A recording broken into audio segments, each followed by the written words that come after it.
Malam itu, jalanan kota sudah mulai lengang. Jam menunjukkan pukul 10:30 malam. Hanya ada suara deru kendaraan yang sesekali melintas. Di sebuah terminal kecil, seorang sopir angkot bernama Pak Jaya sedang bersiap menutup hari kerjanya.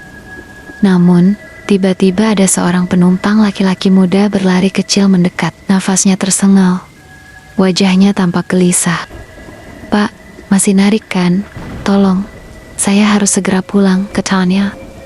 Pak Jaya menghela napas. Sebenarnya ia sudah berniat pulang, tapi entah kenapa, malam itu ia mengiyakan. "Naik aja, Dek. Kebetulan masih ada bensin sedikit." Angkot melaju perlahan melewati jalanan sepi. Di kursi belakang, pemuda itu duduk sambil menunduk, sesekali melirik ke arah kaca jendela, seakan takut sesuatu sedang mengikutinya. Belum jauh, angkot itu tiba-tiba diberhentikan oleh seorang penumpang lain. Seorang perempuan muda, mengenakan jaket hitam dan masker. Ia naik tanpa banyak bicara, hanya melangkah pelan menuju kursi paling belakang. Anehnya, pemuda yang sudah lebih dulu naik langsung menegang melihat ke arah perempuan itu. Suasana dalam angkot menjadi dingin. Mesin tetap berdengung, tapi hawa aneh menyelimuti ruang sempit itu. Dari kaca spion, Pak Jaya bisa melihat jelas. Perempuan itu duduk di pojok, persis di kursi belakang paling kanan. Rambutnya panjang tergerai, meskipun wajahnya tertutup masker. Ia hanya menunduk. 10 menit perjalanan terasa sunyi, hingga akhirnya pemuda yang duduk di kursi tengah memberanikan diri berbisik kepada sopir. "Pak, jangan berhenti kalau ada yang nyegat di depan. Tolong, jangan berhenti." Pak Jaya heran. "Maksudmu apa, Dek?" Pemuda itu menatap dengan mata penuh ketakutan. Bibirnya bergetar saat berbisik. "Dari tadi, perempuan itu gak ada kakinya, Pak." "Dak." Pak Jaya langsung melirik ke kaca spion. Benar saja, sosok perempuan di kursi belakang itu duduk melayang. Gaunnya menjuntai ke lantai, tapi bagian bawah tubuhnya kosong. Dan tepat saat Pak Jaya menyadarinya, perempuan itu perlahan menoleh ke arah kaca spion. Matanya merah menyala, menembus ke arah sopir. Pak Jaya langsung menginjak gas. Angkot melaju kencang menembus jalan sepi. Suara angin menderu, tapi dari kursi belakang terdengar suara berat. Serak, seolah-olah terbungkus kain. "Tunggu, aku di kursi belakang." Suara itu bukan lagi suara perempuan, itu suara pocong. Angkot itu terus melaju kencang di jalanan sepi. Lampu jalan yang redup hanya menyoroti sedikit aspal. Di dalam, keringat Pak Jaya bercucuran. Tangannya gemetar memegang setir. Pemuda yang duduk di kursi tengah sudah menutup wajahnya, berusaha tidak menatap ke belakang. Namun, suara itu masih terdengar serak, berat, seolah keluar dari mulut yang tertutup rapat. "Aku sudah duduk di sini, jangan usir aku." Pak Jaya mencoba berdoa dalam hati, tapi dadanya semakin sesak.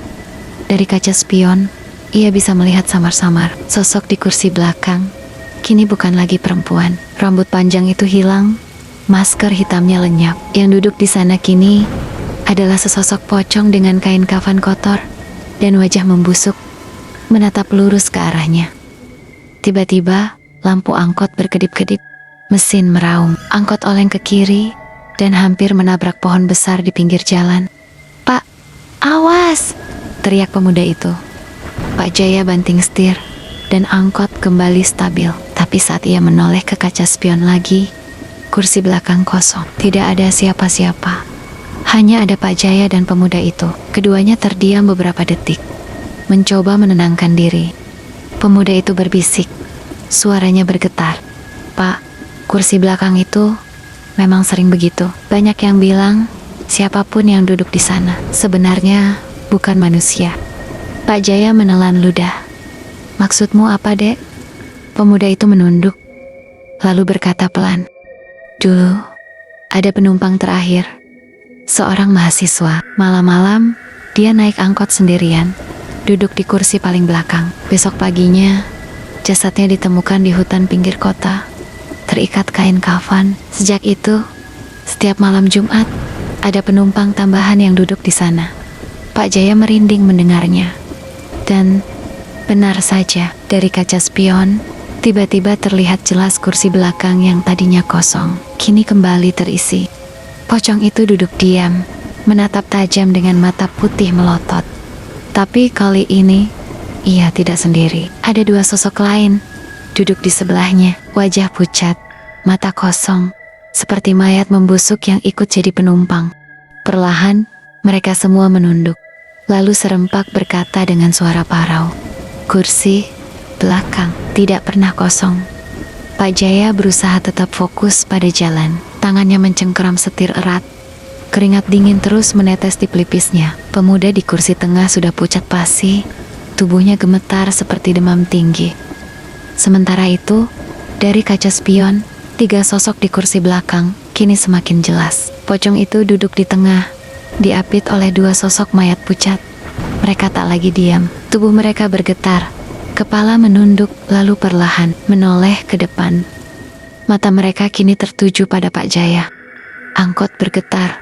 Mesin meraung tanpa kendali. Radio tua yang mati sejak tadi tiba-tiba menyala sendiri, mengeluarkan suara siaran azan yang terdistorsi berat, serak, seolah-olah bukan suara manusia.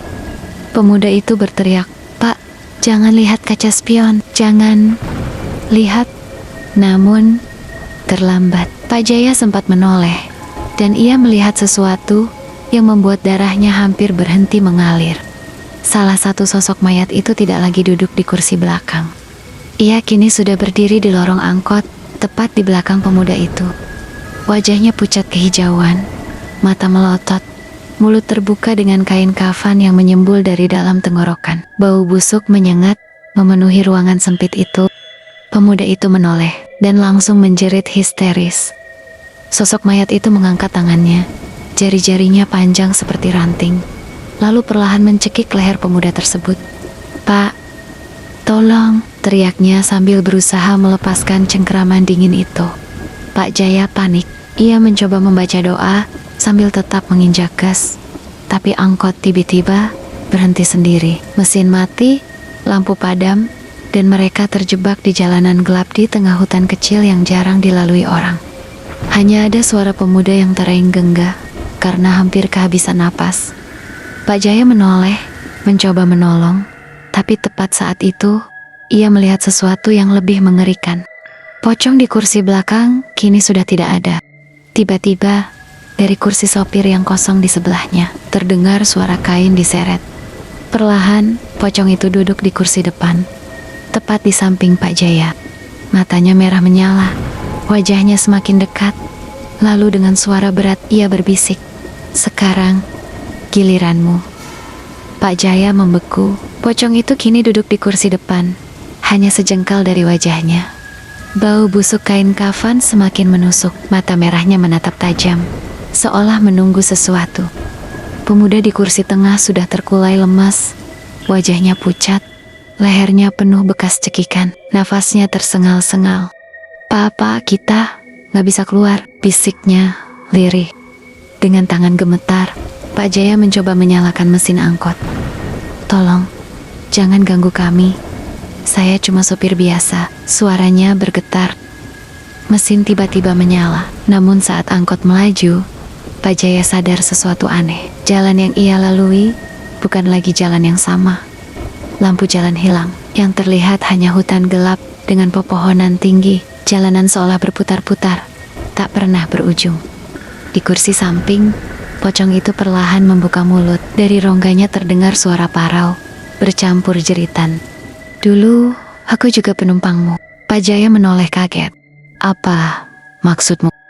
Pocong itu tidak menjawab, namun tiba-tiba kaca jendela angkot berembun, dan di permukaannya muncul tulisan samar, seolah ditulis dari luar dengan jari. "Angkot 47, jangan lupakan aku."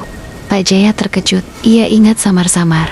Sekitar 2 bulan lalu, memang ada seorang penumpang mahasiswa yang naik angkotnya larut malam, duduk di kursi belakang. Namun, anehnya, penumpang itu tidak pernah membayar ongkos, karena tiba-tiba hilang sebelum sampai tujuan. Keesokan harinya, ia dengar kabar ada mahasiswa ditemukan tewas di pinggir hutan, terikat kain kafan, tapi Pak Jaya tidak pernah menghubungkannya dengan angkotnya. Sekarang, semua jelas. Pocong ini adalah penumpang itu. Pemuda yang masih lemas berbisik dengan mata terbelalak, "Pak, jangan berhenti. Kalau berhenti, kita nggak akan pernah keluar." Namun tiba-tiba, setir angkot bergetar hebat. Angkot berbelok sendiri, masuk ke jalan sempit penuh kabut. Dari luar, puluhan sosok pucat dengan mata kosong berdiri berjajar, menatap ke arah mereka. Pak Jaya menjerit panik, "Astagfirullah!" Dan saat itu, pocong di sampingnya perlahan mendekatkan wajahnya, lalu berbisik dengan suara lebih dalam. Kabut semakin pekat, menelan seluruh jalan. Angkot 47 melaju tanpa arah, seolah tersedot ke dalam dunia lain. Pak Jaya memegang setir erat, wajahnya pucat pasi. Di sampingnya, pocong itu masih duduk dengan mata merah menyala. Sementara pemuda yang tadi ikut menumpang kini hanya terdengar terisak, tubuhnya semakin lemas. Suara kain kafan menyeret terdengar dari belakang. Perlahan, kursi belakang angkot yang tadinya hanya diisi 3 sosok, kini penuh. Ada 5, 6, 7, hingga seluruh bangku dipenuhi oleh mayat pucat dan pocong. Mereka semua duduk diam, tapi kepalanya bergerak serempak menoleh ke depan, menatap sopir. Suasana makin mencekam. Pocong di samping sopir akhirnya berkata dengan suara serak, menusuk telinga, "Sudah waktunya, kursi depan juga harus terisi." Tiba-tiba setir angkot berputar sendiri. Kendaraan itu melaju kencang ke arah jurang di ujung jalan. Pak Jaya berusaha menginjak rem, tapi pedalnya keras, tak bisa digerakkan. "Ya Allah, tolong aku!" teriaknya. Dalam detik-detik terakhir sebelum angkot menghantam jurang, pocong itu menoleh. Wajahnya semakin dekat, lalu berbisik, "Sekarang kau bersama kami." Keesokan paginya, warga menemukan bangkai angkot 47 di dasar jurang, hancur berantakan. Anehnya, tidak ada seorang pun di dalamnya. Sopir hilang, begitu juga penumpang. Namun, ada satu hal yang membuat bulu kuduk merinding. Di kursi belakang angkot itu, tertinggal kain kafan lusuh dengan bercak darah. Sejak hari itu, banyak sopir angkot yang bersumpah tak mau lagi membawa penumpang larut malam melewati jalan tersebut. Mereka bilang, "Jika kau berani duduk di kursi belakang angkot 47 setelah tengah malam, kau tidak akan pernah pulang, karena kursi belakang itu tidak pernah kosong."